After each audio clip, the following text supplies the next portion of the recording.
so I was always trying to think of like fun ideas to get people to come to our meeting. And for us, man, these guys were not thinking, okay, I'm going to go to the STUMO meeting. So we would have these huge meetings, but it was always because I had worked with the fraternity to add value to them. Hey, if you get a bunch of guys to come to this meeting, I will do something for you. So sometimes it was like, I'll add value to the entire fraternity. Some guy, it was just, I'll add value to the pledge educator. uh, so we bought this ice chest. I forget the name of it. It's like a really expensive ice chest. Yeti. A Yeti. Yeah, Yeti cooler. So this pledge educator, he was the most anti-STUMO pledge educator that we had ever met. So this is probably 3 or 4 years into our ministry. And so we actually had some guys who'd come to Christ who were trying to labor. They're over here trying to reach the pledges. The pledge educator told all the pledges, never go to STUMO, stay away from those.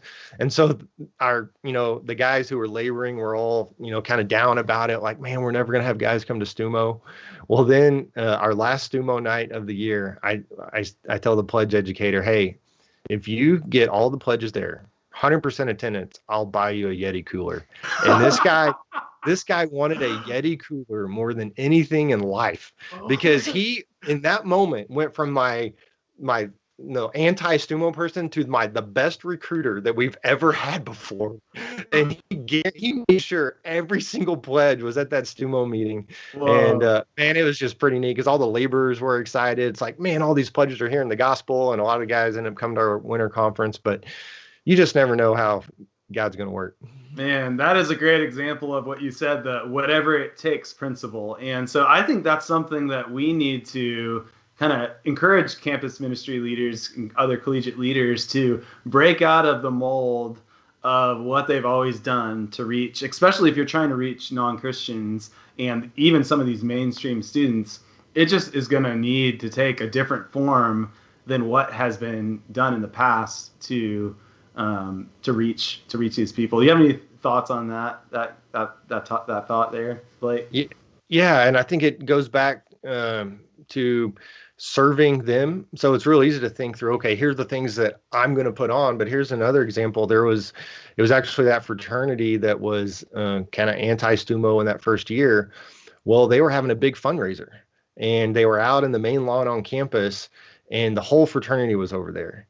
And they're trying to get people to donate to this. They were raising money for breast cancer, and they were doing all kind of catchy slogans. And of course, it's like this fraternity would do something for breast cancer. They were so, but I was nervous. I was scared to walk up, but I just felt like the Lord was calling me to go walk over to those guys. And remember, these are the guys who had said, hey, stay away from Blake Brewer. And I felt the Lord was saying, go over there. And so I went to lunch instead. Oh no.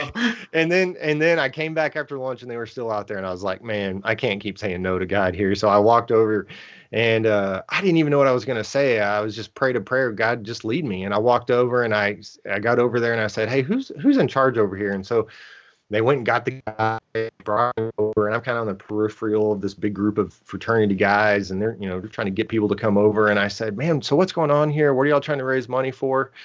And he told me, and I said, man, how would you feel if I donated $250? And man, his eyes lit up. Like he was so excited, like they're getting these $1 donations. And all of a sudden I served them. Like the thing they cared about, I got on board with. I went and got the cash from the cash machine right then and donated $250. They tweeted at me and tweeted at STUMO. So I'd gone an entire year with this fraternity, like not talking to me, and I'm staying low, and all of a sudden they're tweeting. Like our staff team was just celebrating. Like, man, how crazy is this? Like they're tweeting about us now, and it's because we came and served them and did their thing. Now in that conversation, and this is totally of the Lord. His eyes lit up about the $250, and I said, man, I just have one thing that I would like to ask in return, and I said, I'm having a dinner tonight at my house, and I've got guys and girls from every chapter, from all parts of campus, from different teams coming, and I want some guys from your fraternity at my house. And he said, tell me how many you want.